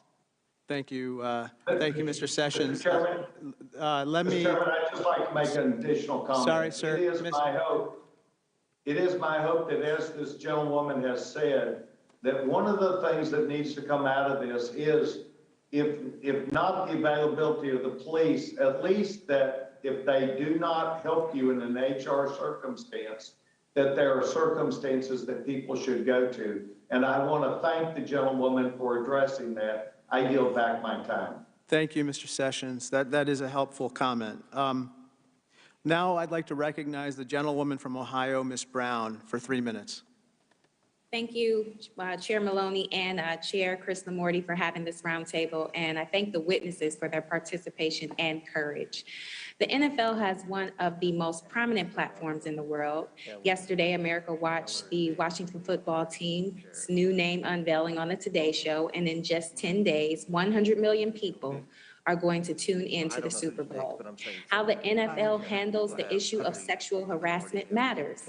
It can shift public discourse for good or bad. In 2014, Commissioner Roger Goodell said, and I quote, "The NFL is held to a higher standard, and properly so, given the league's prominent role in American society." So my question is for Ms. Nunes. Ms. Nunes, what message do you think the NFL has sent, given the way it has handled the investigation of the Washington football team? That unless you have money, unless you have power, honestly, unless you're white, you're powerless. You don't matter. So I think the message they still have the potential to obviously change what is happening. Because we're still in it, obviously we're still here and pushing. So they definitely have the potential to really do something that truly means to inspire change. Thank you. So given that the NFL has been pushing a narrative of empowering women that seems convenient to them, does it frustrate you in the light of the NFL's public relations campaign involving women's issues? 100%. I think that, it feels like a slap in the face, specifically for women who have gone through this, and then they're seeing that they're inspiring change, they're putting women in positions of power, yet we're over here saying that's not how it is. And I mean, that's essentially what it seems like, is that this is just a facade that they're putting on the outside. However, on the back end, things are still happening. And that's part of why we want the accountability, because take this as setting the example where if you actually hold Dan Snyder accountable for this, you're setting an example not only for other football teams, but other soccer teams, other leagues, that this kind of behavior is not acceptable. Thank you. And Ms. Applegate, how can the NFL send the right message about sexual harassment in the workplace? I believe the first step is to have Roger Goodell also be held accountable. And I believe that in holding Roger Goodell accountable, that means that he should be resigning from his position. As I mentioned in my opening statement, he has proved over and over again that he is unequipped to handle any type of issue within the NFL, social justice, sexual assaults, domestic violence, and now sexual harassment. Beginning with new leadership from the top of the NFL will create change throughout all 32 teams. Thank you so much. And Mr. Chairman, my time has expired. Thank you. Thank you, Ms. Brown. I apologize, Mr. Baker. I forgot to give you a chance to respond. I think there may have been an outstanding question or allegation against you with regard to tweets. Would you like to respond? I don't recall every single thing that I've tweeted. I will say the dates of some of what she mentioned were many, many years ago. I would say more importantly, nothing that I've done outside of the Washington football team has anything to do with why we're here today. And my story is true. We know that the videos that I saw and we were directed to produce, we know they exist and they were created. And that's what I'm here for, is to tell that story. Okay, thank you, Mr. Baker. I'd like to now recognize the gentleman from Pennsylvania, Mr. Keller, for 3 minutes. Thank you, and I just would like to thank the witnesses for their courage who have taken the time to share their experiences with us today. First and foremost, let's start off by saying that there is absolutely no excuse for abusive behavior or harassment in any work environment. And any such instances of such behavior should be fully investigated, and the violators should be held accountable. I'm very sorry that the witnesses with us today have had these types of experiences. This committee has been tasked with investigating waste, fraud, and abuse of taxpayer dollars and ensuring government agencies are operating properly. And to be clear, there are plenty of federal issues within the committee's jurisdiction that deserve our attention also. Inflation is at a 40-year high, energy prices are skyrocketing, and Americans are struggling to heat their homes and pay their electric bills.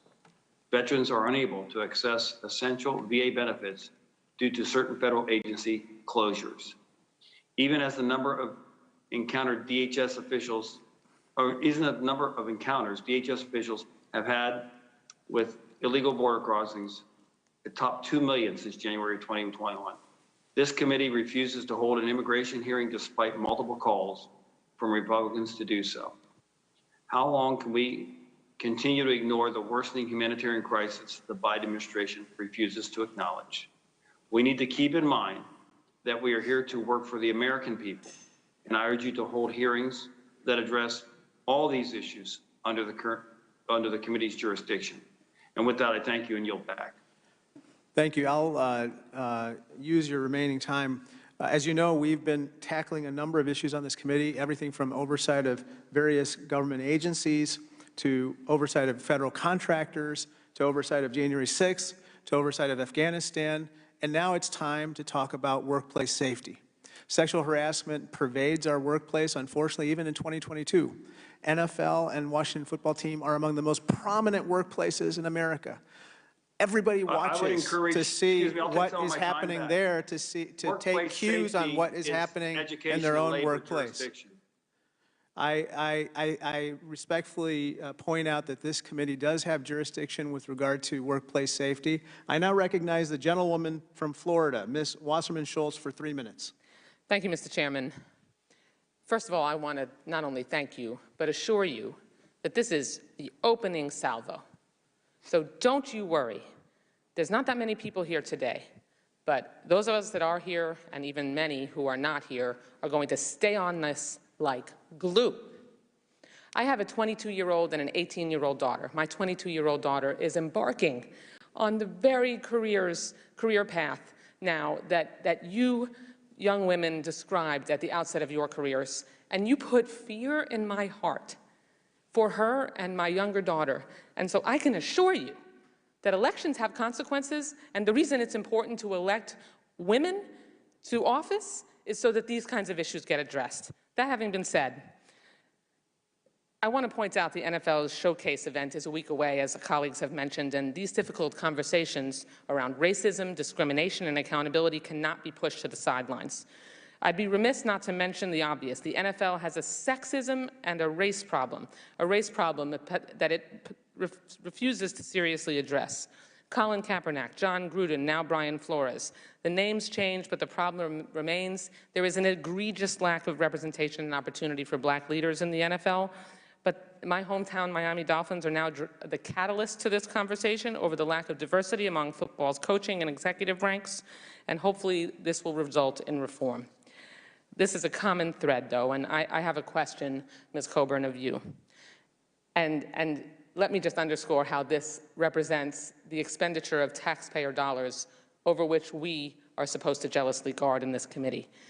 You might be aware that part of the reason that the NFL is such a profitable business is that Congress approved legislation in 1961 that allowed an antitrust exemption where professional football teams to pool together when negotiating radio and television contracts. They also receive lucrative federal tax exemptions and taxpayer dollars in the hundreds of millions to build football stadiums that make them billions. Do you believe Congress should be in the business of protecting an organization that puts the interests of billionaire owners above hundreds of women who experienced harassment and abuse? And do you think that those benefits, that we should consider revoking them if they do not make changes to ensure that you have protections when it comes to human resources, sexual assault, accountability, making sure that there is an equitable and safe workplace for their employees? Absolutely. Thank you for that question. And the NFL recently had a $110 billion media deal, from what I understand. So that amount of money came directly from the exemptions that are in place, thanks to you. I think that the oversight of the NFL needs to stand within you because there's no one else doing it. Yeah, the money and power is what rules the NFL. And unless somebody steps in and holds them accountable, nothing will change. They will continue business as usual. I trust that in the future, Mr. Chairman, we will have far more than 3 minutes apiece, and far more time will be devoted by this committee on the leadership of Chairwoman Maloney to ensure that we hold the NFL accountable and that we help you seek justice. Thank you. I yield back. Thank you. Thank you. I'd now like to recognize the gentleman from Arizona, Mr. Biggs, for 3 minutes. Thank you, Mr. Chairman. I'm with Ms. Wasserman Schultz. I wish we each had more than 3 minutes to discuss these important issues. I'm grateful to all the witnesses for coming. It's awfully difficult to sit here and listen to the horrific circumstances to which you were subjected. And I want you each to know that I've read each one of your statements. I've also went and read multiple articles about the situation in preparation for this hearing. And I want you to know that I'm really greatly moved by your testimony and this view what we've heard today is abhorrent and disgusting. And I would also suggest, Mr. Chairman, I know our chairwoman's not here, but this is really an unusual investigation that we're engaged in. I would encourage, Mr. Chairman, that maybe we look at other examples of this workplace environment that is toxic in this way. And I would suggest we bring in Mr. Zucker from CNN, maybe Chris Cuomo, maybe the producers that have problems. I think we need to expand this. And every one of these victim witnesses who testified today, and in their written report, their statements, all of them said that one thing that is important here is to spread this out to try to end this in multiple venues. And I think that's right. And I would just, before I get to my questions, 3 minutes doesn't give you much time.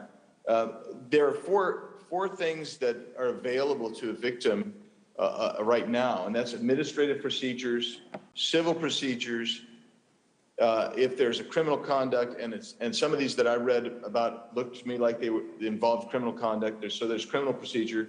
And then there is what I would say is happening today, and that's public pressure and public awareness. And so I thank each of the witnesses for being here. Ms. Coburn, it is my understanding that the Washington football team has new priorities to protect the cheerleading team. Some of these measures include better access to human resources, assignment of an HR employee to the cheerleading team, and now it's called the dance team. Is that enough to protect cheerleaders from a toxic workplace culture? Not when leadership has not changed. And one of the men who was very closely involved with the cheerleaders, their auditions, their calendar pictures, the videos that were created at the behest of that person, no, I don't believe they're safe. Thank you. I think you're probably right. I wish we had more time. My time has expired. I hope next time, Mr. Chairman, if we're going to engage in this, that we get back to a 5-minute rule at least. And sure. With that, I'll yield back. Thank you, Mr. Biggs. I would just point out everyone seems to have been fired except the owner in this particular situation. Now I'd like to recognize the gentleman from Georgia, Mr. Johnson, for 3 minutes. He wasn't here at the beginning. Thank you, Mr. Chairman. I want to thank the witnesses for coming forward today. Your courage and your resiliency have demonstrated so much to so many. Experiencing workplace harassment as young professional women in a male-dominated profession and to see it go largely unchecked is dispiriting, but coming forward and publicly sharing your stories is cathartic, and I'm confident that your bravery will help countless women and men down the road and usher in an era of greater gender equality. Ms. Coburn, in your op-ed, you mentioned that after the secret Good Bits videos hit the news, that you and 40 or so other cheerleader alumni came together and some of you were able to mediate a settlement. Were those who settled, were they barred from going to court because of a forced arbitration agreement? Do you know? Yes, when those videos were uncovered, that's when I came out publicly. I had the strength and courage to organize them, and yes, they got together, and there was mediation, and there was a settlement, and along with that settlement, they were forced to sign NDAs. To be honest, many of them wish they hadn't. They wish they could have spoken out. They were very vocal before the process began, but they also wanted to squash these videos. Their mothers, their daughters, their businesswomen, and they just wanted those videos to go away. So they settled and signed NDAs, but I'd like to remind you, and that's why I'm here, that those videos were created at the behest of the owner, and that is a criminal offense. Whatever has happened to those videos, have they been destroyed? Has there been any talk about disposition of those videos? I'm not sure. I've been told by people involved that they were told that they were told to destroy it. I think the Post had copies, but I'm not quite sure where they are. But I have a feeling there's many copies in possession of many of Dan Snyder's friends, if I had to guess, along with other...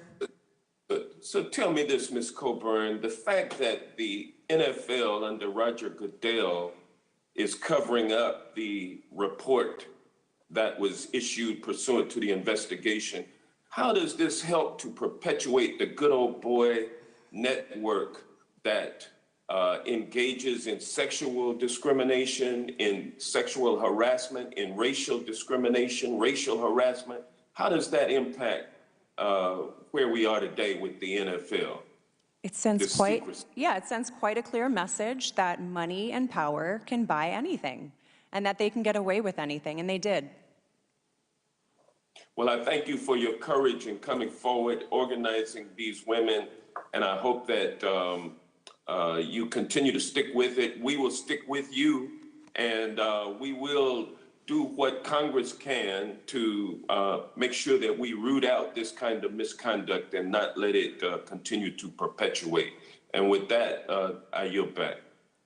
Thank you, Mr. Johnson. Now I'd like to recognize the gentlewoman from California, Ms. Spear, for 3 minutes. Thank you, Mr. Chairman. Thank you, courageous women, for coming forward. I want to apologize for some of my colleagues on the other side of the aisle who were first saying thank you for your courage and then victim blaming you. Like somehow you should go to the Human Resources Department that didn't even exist. When you did go to someone superior to you to complain, you were told to shut up and never repeat it. So let's be very clear. Now, There was also this question, what can Congress do about this? Well, Congress can do a lot about this.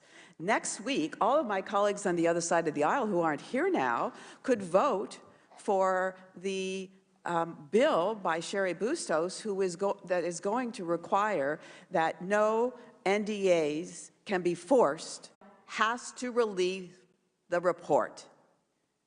There are 120 victims that came forward and testified. The Beth Wilkinson report must be released. And we need to take a real good look at the NFL and determine whether or not it's really eligible for tax-exempt status. Now, let me ask each of you this question. How many times were you sexually harassed when you were working at the Washington Redskins whatever they're called now, Commanders, I guess? Are you asking I'm going to start with you, Ms. Coburn. Too many to count. I was there 14 years, and it's too many to count. Is it more than 100? It's more than 100. More than 200? If I had to guess, yes. These comments, these sexual objectification comments, these uncomfortable situations. I was arm candy at events with all the male executives. Like, it was a very constant thing. Thank you, Ms. Johnson. At least 50 to 100. And it wasn't even just the comments, it was the situations of being tossed in the air with a skirt on and me having to convince myself, keep your legs closed, to avoid an uncomfortable situation in front of the potential client. All right, Ms. Flores? Over 100. Ms. Applegate? I worked there for a year and a half, so mathematically that would be roughly 515 times because it happened on a daily basis, and that was a 7-day-a-week job. All right, Singleton? I echo what Emily said. It happened every single day that you were on site. It didn't matter where you were. It was a pervasive culture that happened, and I worked there for 8 years. So multiply that 500 times by 8. Thank you. Mr. Chairman, thank you. This was a predatory environment. I don't believe it's just going on at the Washington Commanders. This is a message to send to every football team in this country. And the criminal conduct that appears to have gone on at the Washington Commanders needs to be fully investigated. That video must be found, and it must be reviewed, and criminal action should be considered by the local district attorney or U.S. attorney. I yield back. Thank you. The gentleman from Florida, Mr. Donalds, is recognized for 3 minutes. Thank you, Mr. Chairman. To the witnesses, I was actually in my office listening to your testimony very intently, what you had to deal with and what you were pressured into doing, what you were coerced into experiencing is abhorrent behavior. It's never tolerated anywhere. It should not be tolerated in any workplace in the United States. And I think that this body, with respect to sexual harassment, has done a lot of work over the years to make it expressly clear to employers that sexual harassment and sexual misconduct is not to be tolerated in the United States. I think that the report in question by the NFL should be released. I'm a fan of the product, but it is clear that there are several issues with the NFL, this being one of them. And I think that that report should be released. I think the other thing that it is important, and you've heard it, obviously from my side of the aisle, is it Congress's purview to quote unquote do something. I don't want to use hyperbole in this instance because what we're discussing is incredibly serious and incredibly sensitive. But Congress also has to be very careful about its role, not just with the Washington Redskins. I still call them the Redskins. I know they changed their name, but to me, it's always going to be the Redskins. It's not whether it's with the Washington Redskins or with any corporation in particular. We have a responsibility here of regulating specifically the United States economy when it comes to interstate commerce, to regulating our borders, to actually making sure we coin sound money, that we appropriate for the necessary functions of government. But one of the things that the Constitution of these United States actually precludes us from doing is interfering directly in the affairs of individual businesses, no matter how abhorrent they may be. Now, if there's criminality involved, then that is where the justice system, specifically in this case, the civil system, takes those matters. But I think for my colleagues, no matter how you feel about this issue, and I feel terrible for you and what has happened in the culture at the Washington Redskins. We have to make sure that we don't become the arbiters of deciding how these things are going to be handled inside individual institutions. If there was going to be a committee where these accusations were actually going to be handled, if you want to take a look at what federal law might be, it actually wouldn't be this committee. It would be the committee that meets next door, Judiciary, or maybe Education and Labor, that actually deals with labor practices. And so I really wanted to come down here to express both sides of a very terrible issue. One, the report should be made public. The NFL should absolutely do that. But two, just as well, and this is much more for my colleagues and frankly not for the witnesses, is that we have to be careful about how we wield the power of Congress. Because if Congress decides that they're going to engage themselves in the actions of every business or every community, regardless of whatever our powers actually are under the United States Constitution, then we actually limit the authority of Congress, and we actually undo the authority that we are here to actually wield under the U.S. Constitution. Thank you. Now I'd like to recognize the gentleman from Georgia, Mr. Clyde, for 3 minutes. Thank you, Chairman Krishnamurthy. I would like to thank all our witnesses for being here today. No one should ever have to be employed in a toxic work environment. More importantly, sexual harassment is a behavior that our society has determined is antithetical to a professional work environment. No one should ever have to face that either at work or elsewhere. And I appreciate the courage it took to tell your stories, and I hope you're able to find peace and healing. While I appreciate the opportunity to hear these stories, I would remind the majority that sexual harassment has been illegal for decades and that Congress is not the proper forum for legal relief. We are legislative in nature, and this hearing should be held in a courtroom, not in this committee room. It seems like this committee, the Committee on Oversight and Reform, enjoys holding hearings on issues over which we have no jurisdiction. As I said before, I will say again, this committee used to be named the Committee on Government Oversight and Reform, and when the majority chose to remove government from this committee's title, it should have been a giant red flag that House Democrats believe their authorities go beyond the four corners of the Constitution and the jurisdiction and charter of this committee. This committee needs to refocus its priorities on investigating government operations, not the dealings of private companies and organizations. When private companies or individuals break the law, bringing them to justice is the responsibility of the executive branch. But perhaps that is why this executive branch issue is being highlighted in the legislative branch. This must be a signal to the nation that the executive branch under President Joe Biden is not faithfully enforcing the law as required by Article 2, Section 3 of the Constitution, which says he shall take care that the laws be faithfully executed. It must be evident that this is not happening and that the President, through the executive branch, is not faithfully executing the law. Our nation is currently facing record numbers of illegal immigrants crossing our southern border. Inflation is at a 40-year high, tensions are rising with Russia, and we have a real potential of another war in Europe. We have an opioid epidemic where in the last year alone we've had over 100,000 people die of drug overdoses, with the vast majority coming from opioids. Our supply chain continues to have major disruptions, and we have experienced countless other crises spurred on by the current administration's failed policies. And yet we have not held a single hearing to do actual oversight of the federal government, which is the job of this committee, oversight of the executive branch. The mission of this committee is to investigate waste, fraud, and abuse of the federal government, not to investigate the inner dealings of a private entity, regardless of how atrocious.